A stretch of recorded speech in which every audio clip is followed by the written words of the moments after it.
แน่แล้วก็ควรสุขสันต์แม้ยามผ่านให้ไฟได้อภัยให้กันดวงใจสองต้องอีกวันคำขวัญหัวอาเดียวไม่เลยเอาเกี่ยวมาส่งอาศัยเด้อท่านกับเจ้าสาวสนาเกี่ยวขอให้รักให้แท้กันตลอดไปเธอไม่ทอดคอเธอกระลองยอดเพชรเสน่ห์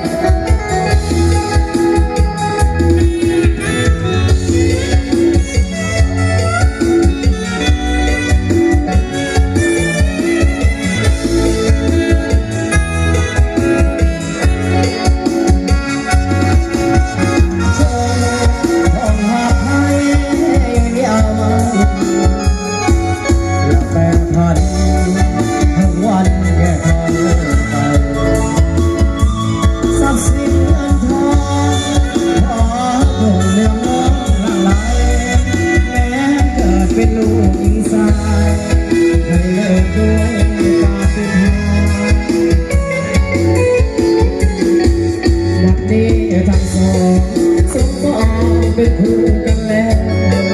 ได้แฟนผัวที่แก่แก่แม่แล้วก็ควรสุขสันต์แม้ยามผ่านให้ไปอภัยให้กันดวงใจสองต้องยึดมั่นต่อคำขวัญผัว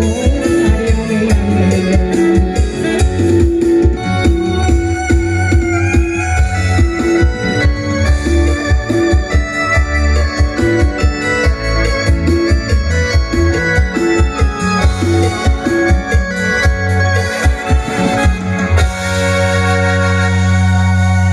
ขอบใจเด้อทำจากของหลอกทำจากบอจะซาวให้ทำให้แฟนกันตลอดไปเด้อสนอง